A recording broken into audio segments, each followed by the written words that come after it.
에베소서 2장 2절 말씀입니다. 그때 너희는 그 가운데서 행하여 이 세상 풍조를 따르고 공중의 권세 잡은 자를 따랐으니 곧 지금 불순종의 아들들 가운데서 역사하는 영이라. 아멘. 자, 1절에 우리가 옛날에는 허물과 죄로 죽었었다 그랬고 이제는 살리심을 받았다 그랬습니다. 살리심을 받았으니까 하나님이 우리를 살려주신 거죠. 그러면 이전에 죽었던 것은 어떤 상태냐 하면 분명히 이 목숨은 붙어 있고 생활을 하는데 죽었다 그랬단 말이에요. 이제 내가 살리심을 받은 것처럼 그때는 죽임을 당했다 이렇게도 말할 수 있습니다. 나를 죽인 게 누구냐? 나를 죽었다고 하나님이 너는 죽었다고 판단하게 한 그런 삶을 살게 한 게 누구냐 하니까 공중권세 잡은 자 그랬습니다.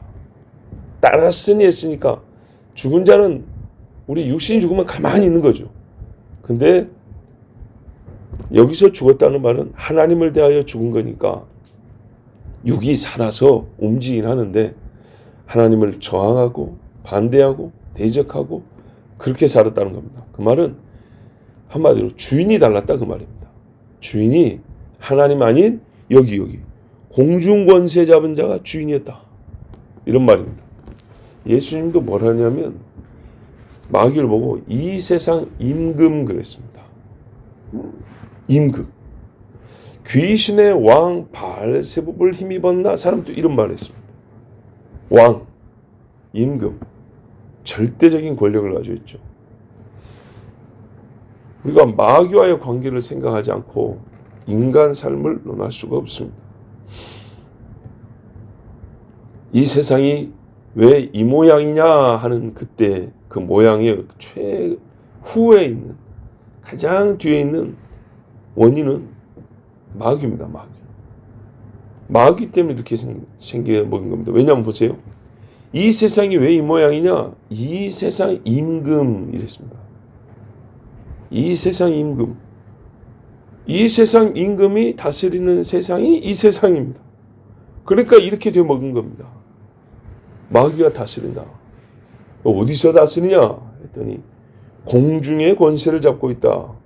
그러면 하늘의 새들만 문제가 있고 별들이나 문제가 있고 땅은 별 상관없는 거 아닙니까? 아니죠. 하늘 아래 땅이 있죠. 땅이 하늘보다 높을 수는 없잖아요. 하늘에서 그 밑에 거를 다스린다 이 말입니다. 이 말은 동시에 어떻게 되냐면 그 하늘 위에 하늘에 있는 하나님과의 관계 안에 땅과 이거를 단절시켜버리죠. 딱 잡아버립니다.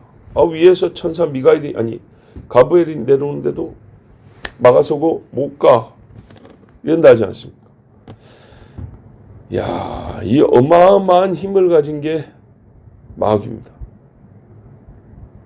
마귀가 세상에 똑똑하고 유명한 사람들만 상대하냐? 아니고요. 모든 사람에게 힘을 미칩니다. 모든 사람에게. 근데 어떻게 할까요? 그 졸개 귀신들을 시켜가지고 각 사람의 속에 들어가서 악하고 더러운 짓을 하게 합니다. 그 중에 최고는 뭐냐면 하나님을 모르게 하며 저주하게 하며 대적하게 하는 그런 마음을 갖게 합니다. 왜요? 지를 섬겨야 되니까. 근데 이 마귀는 하나님과 원수란 말이에요. 그러니까는 마귀의 백성은 전부 다 하나님과 원수되게 만들겠죠. 하나님이 싫어하고 분노하는 일만 하게 하죠. 그렇습니다. 이 마귀는 반드시 하나님이 싫어하는 일만 사람들 속에 일으킵니다. 꼭 그렇게 합니다. 그런데요, 억지로 그렇게 하는 게 아니고요. 본성을 쥐고 있지 않습니까? 그러면 사람이 예수 믿기 전에는 본성적으로 마귀를 따르는 백성이기 때문에 임금과 백성과의 관계이기 때문에 죄로 말미암아 태어난 사람들은 반드시 본성적으로 마귀 따르는 것을 좋아합니다. 내가 어쩔 수 없이 마귀를 따르는 거요가 아니고요. 어쩔 수 없이 교회 가지만 즐겁게 나이트클럽은 갑니다. 어쩔 수 없이 믿는 사람들 모임에 가지만 기분 좋게 안 믿는 사람들과의 모임은 갑니다. 굉장히 즐겁게. 보십시오. 지금 불순종의 아들들 가운데서 역사하는 영이라. 불순종하는 사람들만 찾아다니는 게 아니고 이 불순종의 사람들을 보면 이들이 왜 이러는가 생각할 때 사도의 말처럼 공중권세에 잡은 마귀를 따라가는 것이구만요 하고 대번에 알 수 있다는 겁니다. 대번에. 저 불순종의 아들들, 예수님 죽인 자들을 한번 봐보세요. 저 왜 저런가 했을 때 뭐 때문에 저런 짓을 하는가 생각하면 과연 저거는 사람의 본성을 타락한 마귀, 그 타락한 본성이 좋아하여 따라가는 마귀가 역사하여 그렇게 하는구나 알 수 있다는 겁니다. 참으로 안타까운 일이고 괴로운 일이지만 우리 교회를 떠난 이들 중에 제가 경고한 사람이 있어요. 잠시 우리 보란듯이 어느 교회를 등록하여 나의 신앙을 무시했어요? 나 이렇게 교회 등록해서 잘 다녀요. 라고 표를 낼 수는 있다. 그럴 수는 있다. 그러나 지금 그 얼굴은 곧 예수도 지금 없거니와 교회도 떠날 얼굴이다. 잠시 당신들만 믿음 좋아. 나도 믿음 있어. 걱정하지 마. 보여줄게. 마치 그런 모양으로 어느 교회 등록했다고 증명하고 자랑하고 이 교회가 이거 좋더라 저거 좋더라 그럴 수 있어도 그거는 우리 교회 현재 이 불편한 예배를 떠나기 위한 빌미일 뿐이지 전혀 당신 안에는 신앙도 없고 뿐만 아니라 본인뿐만 아니라 가족들의 믿음까지 떨어뜨릴 것이다. 나는 경고한다 그랬어. 아니나 다를까.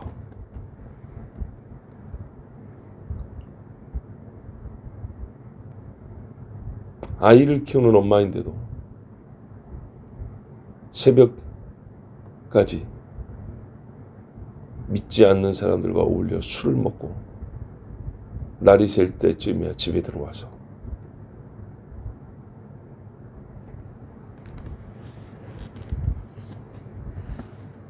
이게 엄마로서 할 수 있는 일입니까? 안 믿는 사람이라도 이렇게 할 수 있나요?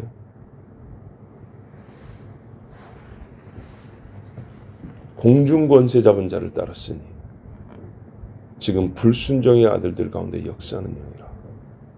어디서 그런 마음이 들었을까요? 조그만 애를 데리고 가서 여러 세상 희닥거리는 죄송합니다. 예편네들 옆에 앉혀놓고 길가에 앉아 새벽 4시까지 술을 퍼마시고 곤드레 만드레 집에 들어오고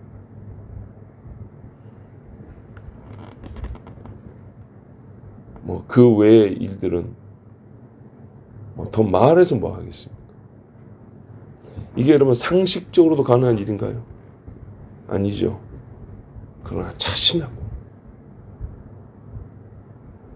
진리의 소리 교회인가 마치 그런 것처럼 자신하고 모든 사람들이 다 자기만 피해자인 것처럼 아니요.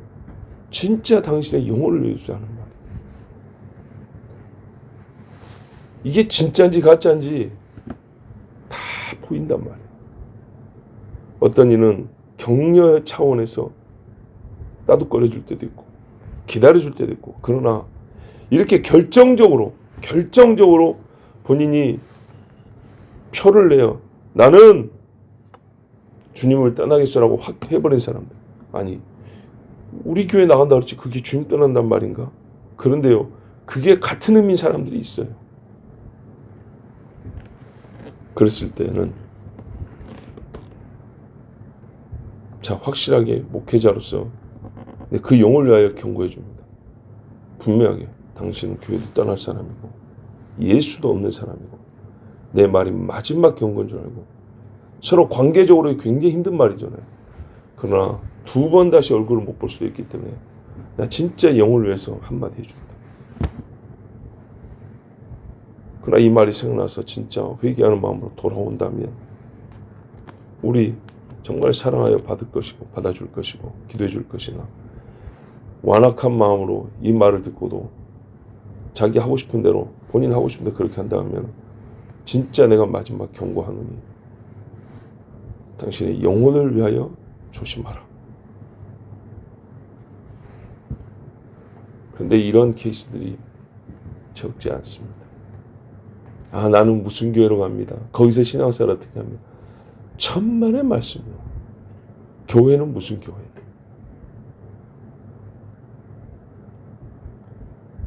왜 그럴까요? 불순종의 아들들 가운데 역사는 영이라. 영은 기본적으로 뭐라고요? 육하고 성질만 다른 게 아니라, 그렇게 생각하면 안 되고, 성경에서 이어나올 때는 육을 초월한다 그러죠. 육을 지배한다. 이런 차원에서 읽으시라고요. 먼저.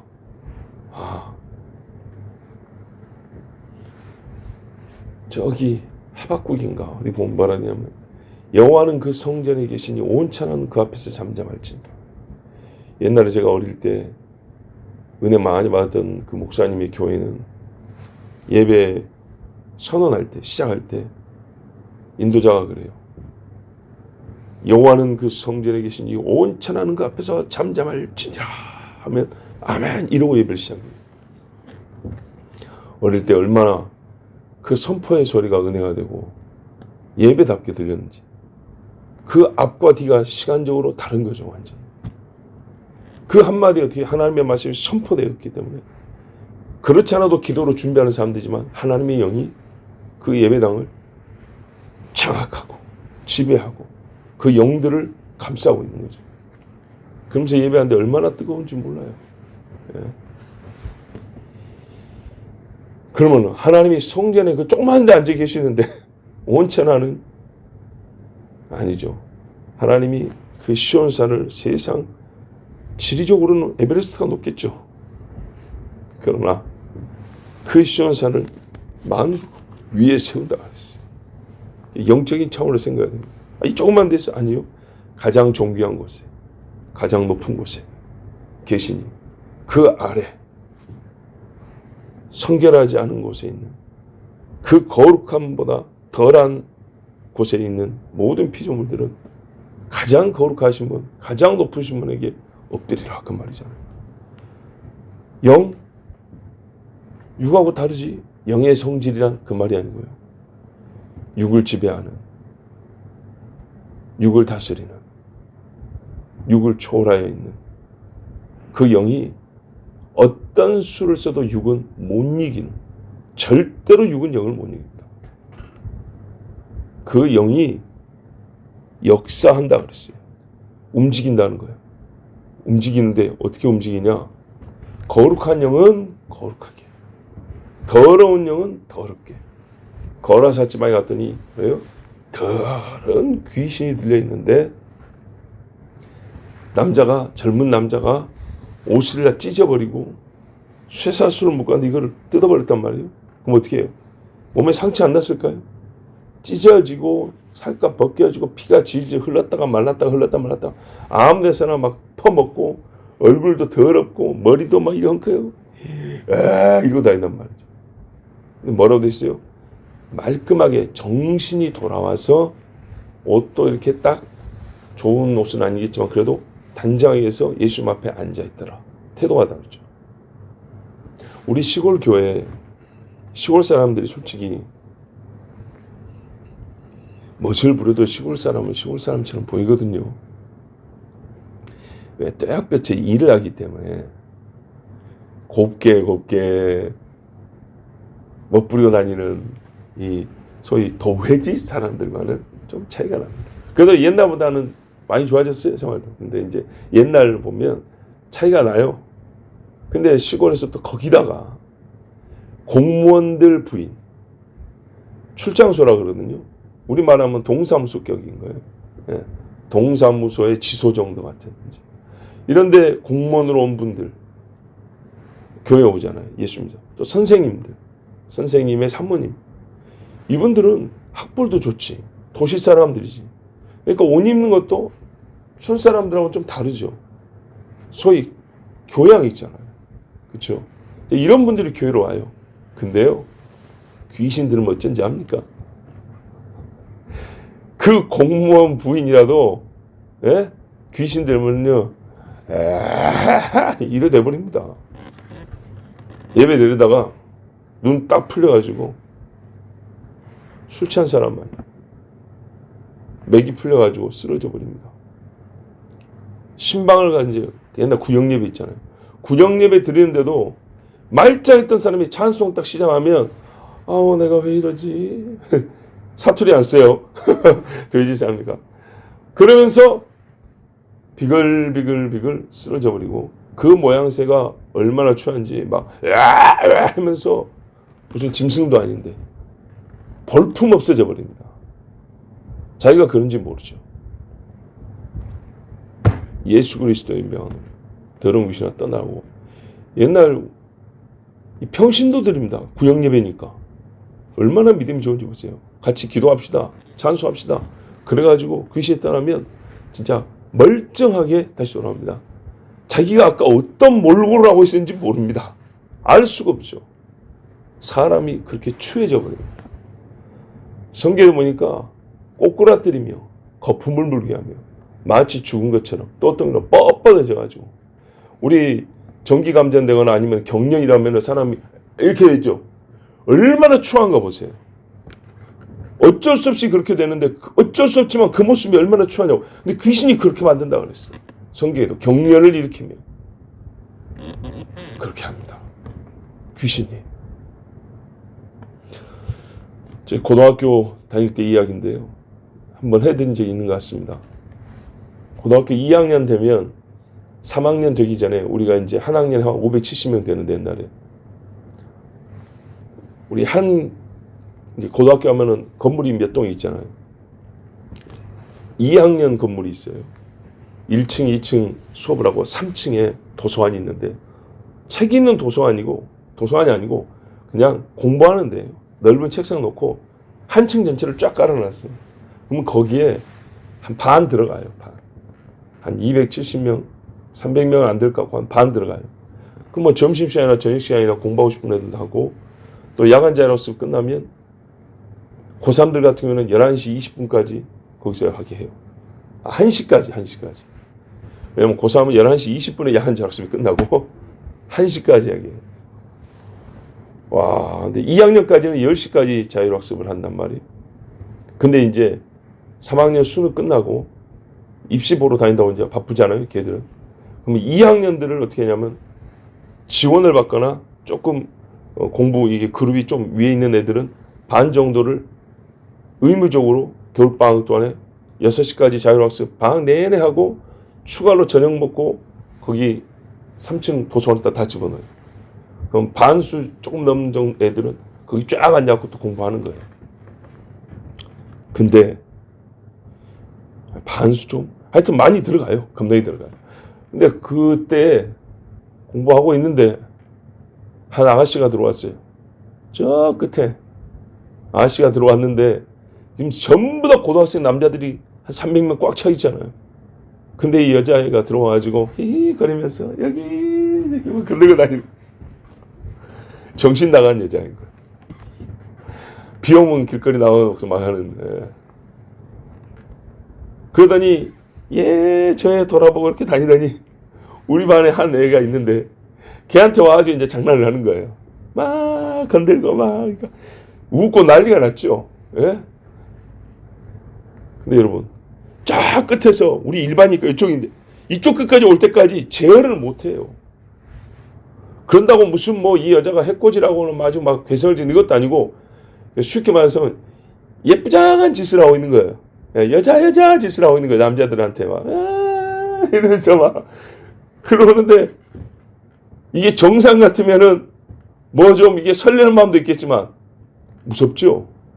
웃고 있어도 무서운 거죠. 하고 우리 반 애한테 와가지고 막 하는데 멀리 있는 애들은 웃긴 하지만 당사자는요 겁이 나가지고 벌벌 떨고 아무것도 못 하고 있는 거예요. 막 정신이 없는 거예요. 무서우니까. 아마 선생님들이 오셨고 겨우 뭐라는 것 같은데, 만약에 그 여자가 정신이 들었으면 자기가 한 행동을 얼마나 창피하겠습니까? 근데 가끔 비 오면 거기 밖에 역전 앞에 보이는 것 같긴 했는데, 여러분 왜 그 처녀가, 그 젊은 여자가 이런 창피하고 말도 안 되는 짓을 하고 다닐까요? 공중권세 잡은 자 때문에. 근데 이렇게 우리가 쉽게 말해서 미친 행위를 해서 바로 티가 나는 경우가 있지만 매우 정상적인 정신을 갖고 있는 것 같고요. 교양 있는 말투를 가지고요. 또 학교 공부도 잘하고 직장 생활도 잘 하는데, 그래서 우리말로 미쳤다고 말할 수 없고 그냥 정상적인 사람이다라고 말하지만 그 정상 속에 이 공중권세 잡은 자가 들어가서 어떻게 해요? 갑자기 흥분한다니 사람을 때려 죽여버린다든지, 그죠? 길 가다가 이유 없이 사람을 때려 쓰러뜨리고 아주 그냥 중환자로 만들어버린다든지. 얼마 전에 출근길에 지나가던 사람 두드러 팬 사람 있었죠. 지나가다가 살짝만 걸리면 노인들 막 패고, 사실 노인이 맞아갖고 자빠지면은 회복이 될까요? 사실 거의 어렵습니다. 젊은 사람도 뇌를 다쳐가지고 정신을 잃어버리는데, 만약 노인들이 한 대 맞아갖고 땅바닥에 쓰러지면요. 근데 왜 그런 짓을 할까요? 갑자기 마음에서 일어나는 소리가 있습니다. 패버려, 해버려, 죽여버려. 이런 마음.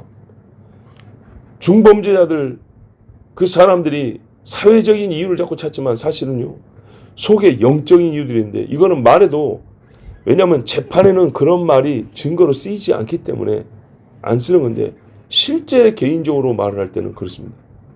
속에서 뭔가 일어난다는 거예요. 악한 영들입니다. 더러운 영이 있습니다. 무서운 영들입니다. 임금이라고 했기 때문에 임금과 임금 레벨에서 싸워서 이기지 못하면 신하와 백성 수준에서는 별 행동을 다 하고 수를 다 써도 절대로 못 이깁니다. 그래서 이 공중권세 잡을 어떻게 이겨요? 예수 그리스도, 유대인의 왕이요, 만왕의 왕이요, 창조주시오 심판자이신 예수 그리스도의 이름 아니고는 임금인 마귀를 절대로 못 이깁니다.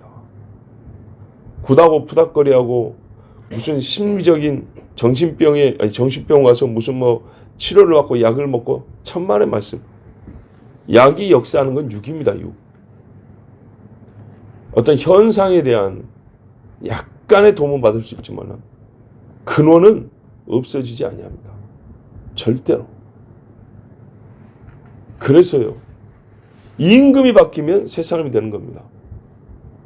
이 세상 임금은 허물과 죄로 죽게 만드는데 힘을 쓰는 임금입니다. 우리 임금 예수님은 우리를 살리는데 그의 모든 생명까지 바친 분입니다. 임금을 바꾸지 아니하면 절대로 인생이 바뀌지 않습니다. 영원한 생사가 바뀌지 않습니다. 절대로. 그런데요, 이 절대라는 말은 결정적인 결정이 우리에게 요구된다는 얘기입니다. 애매하게 양다리 없습니다. 애매하면 마귀가 임금입니다. 왜? 그렇게 태어났기 때문에 이걸 바꾸는 행동이 있어야 되는데, 애매하다는 말은 안 바꿨다는 말입니다. 여기도 저기도 아니다는 말이 아니고 처음부터 죄악 중에 출생이기 때문에 마귀 임금을 그대로 두고 산다는 겁니다. 어설프게 공을 차면 상대한테 뺏겨서 골 먹는 것처럼 우리 신앙생활이 철저하게 하나님 앞에 마음을 주지 아니하면, 마음을 내어드리지 아니하면 반드시 마귀한테 잡힌 그대로 있어서 잘해야 예수 믿는 것처럼 눈속임만 하고 계속 마귀에게 꼭두각시 요 줄로 인형극 하지 않습니까? 꼭 그런 셈입니다. 우리의 처지를 분명히 알아야 됩니다. 허물과 죄는 어디서 나오냐? 죄의 셈이라고 있는 마귀에게서 나옵니다. 그러므로 우리가 소위 대적기도 하는데 그건 우리가 이제 이름을 붙인 거고요. 항상 근원인 마귀를 제어하는 기도가 있어야 합니다. 왜냐하면 우리 임금님에게 힘을 구해야 되기 때문입니다.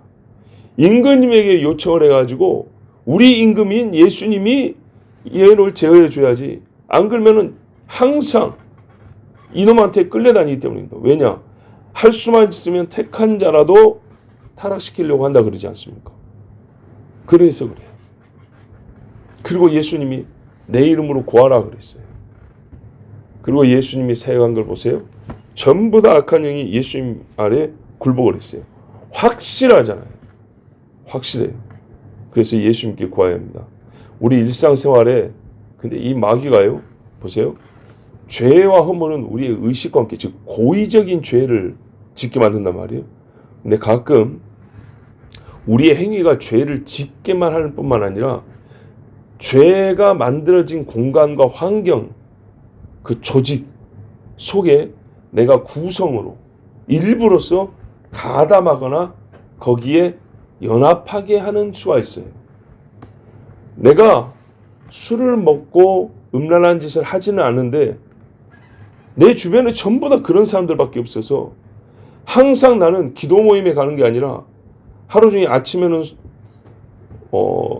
직장 갔다가 저녁 되면 무조건 술자리에 갔다가 그 다음에는 음행하는 자들 옆에서 망가지고 구경하고 있다가 그러고 집에 돌아와가지고 그 생각에 이렇게 사로잡혀가지고 잠자다가 일어나서 또 이게 반복. 그 쳇바퀴에서 벗어나서 거룩한 자의 무리, 성결한 자의 모임, 하나님을 사랑하는 자들의 조직 속에 들어갈 수 없는 마귀가 만들어놓은 이 세상 구조 속에서 돌고 돌다가 나는 믿음은 있어요. 믿음은 있는데 믿음의 역사하는 삶을 살지는 못하고 가지고만 있는 믿음으로, 믿음이 없는 불신의 영이 역사하는 생활 속에 살다가 가지고만 있는 믿음으로 겨우 구원받고 그런 사람들도 있어요. 벗어나지는 못하는 거죠. 세상 임금이기 때문에 지금 제가 계속 한 사람의 차원에서만 얘기를 했지만 조직과 구조, 이 세상의 공동체성 안에 세상의 임금이니까 어떻게 운영을 하냐면 나라처럼 그렇게 운영을 하고 힘을 쓴단 말이에요. 지금 우리가 보이는 눈에 보이는 나라도 장차관이 다스리는 부가 있잖아요. 그 밑에 청 이런 데가 있잖아요. 국세청, 예, 법무부도 있고 국세청도 있고 재무처도 있고 무슨 국도 있고 이렇게 조직이 나눠져 있단 말이에요. 그러면 거기 속해 있으면 개인적으로는 아니어도 그 조직 안에서 나는 그 조직과 다른 성질의 삶을 살 수가 없어요.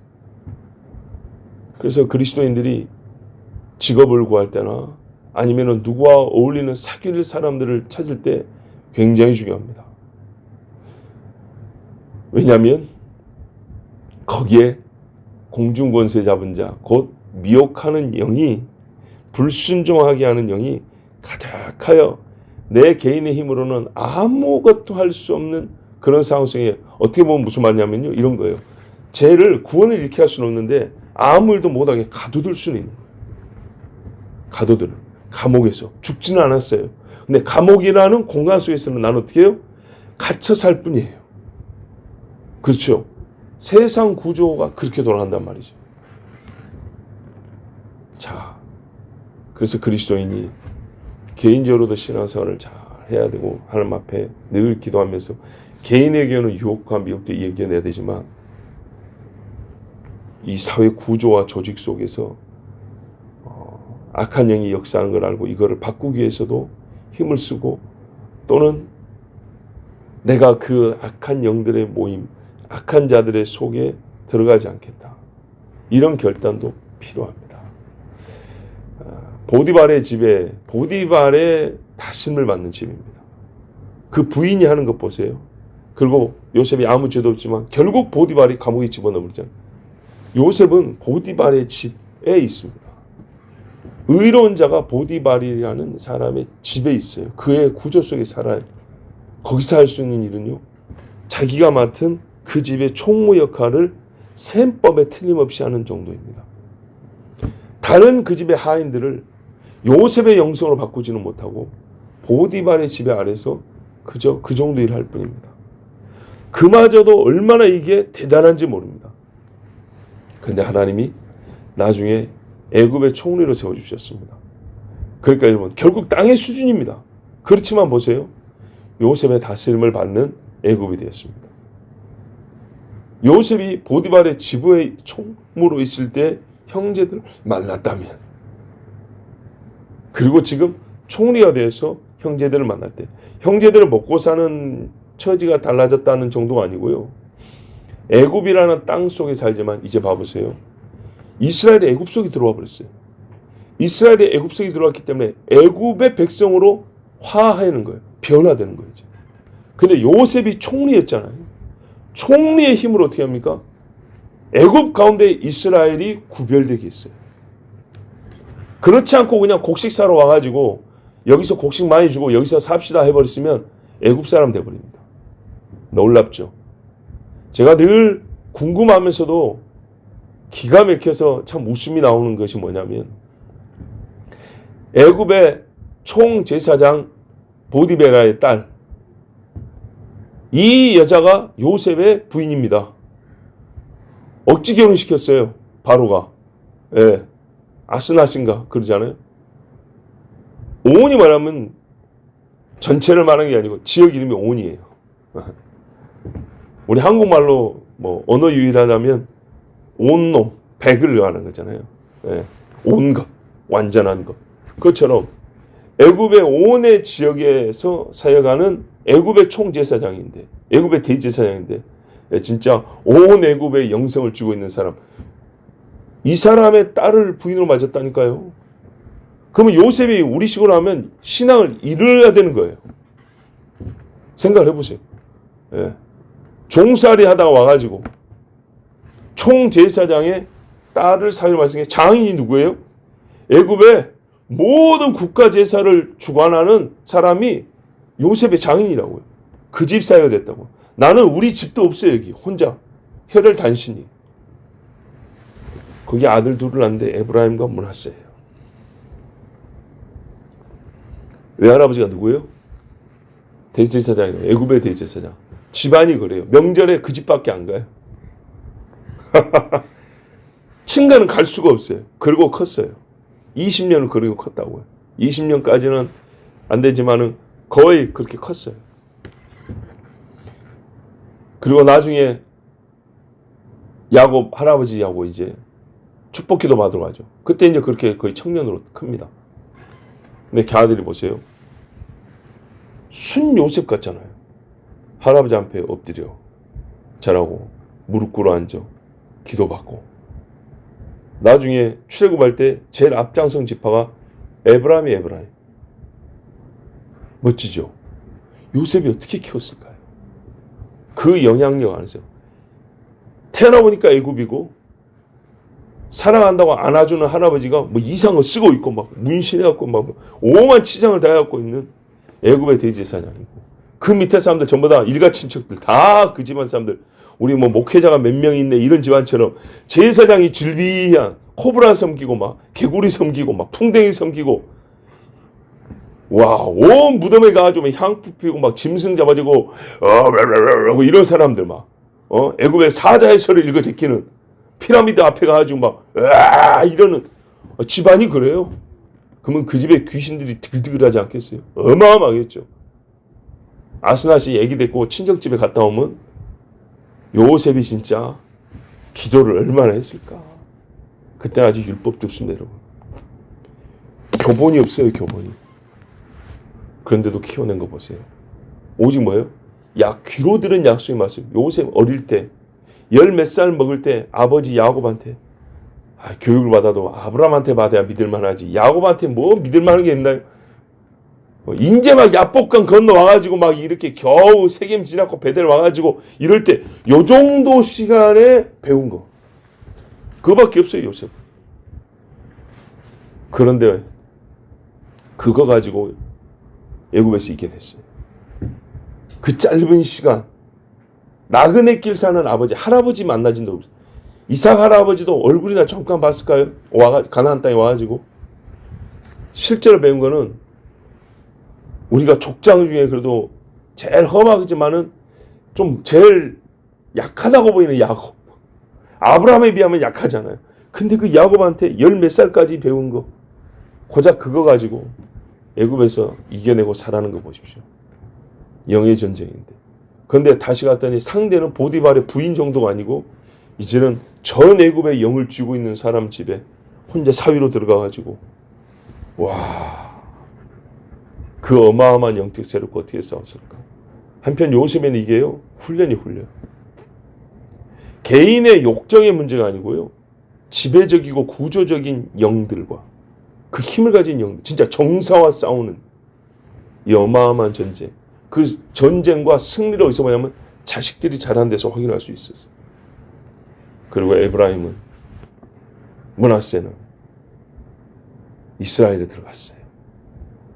야곱이 와서 보니까 너희가 요셉이다 그랬다고. 대단하죠? 소망이 있죠, 소망이. 네? 그렇지 않으면 어떻게 되냐? 허물과 죄로 죽은 자, 공중권세 잡은 마귀의 새끼로 자라는 거예요. 우리의 싸움의 영역이 어디까지인지 아셔야 된다 그 말입니다. 그런데 영역이 아무리 크고 강하고 넓고 하더라도 임금만 바꿔지면 새 임금이 나를 다스리기 시작하면 이거는 반드시 이기는 싸움입니다. 그러나 여러분, 항상 우리는요, 나를 지배하는 자가 누군가? 우리 쪽에서 말하면 나 자신을 누구에게 내어드리는가? 로마서 6장에 있잖아요. 너희 자신을 의의 병기로 하나님께 드려, 이렇게 했어요. 구원을 하나님이 하셨어요. 그래서 하나님이 억지로 끌게 아니라 너는 받았으므로 너는 뭘 드려? 네 자신을 하나님께 드려. 그가 쓰신 의의 병기가 되게 하라 그랬어요. 여러분, 그리 하십시오. 하나님의 능력이 공중권세 잡은 자를, 나를 쓰셔서 이기고 지배하고 하나님이 영광 받으실 줄로 믿습니다. 기도하겠습니다. 아버지 하나님 감사합니다. 애굽이 크다 한들 요셉을 이길 것이며 바벨론이 강하다 한들 다니엘을 이기겠습니까?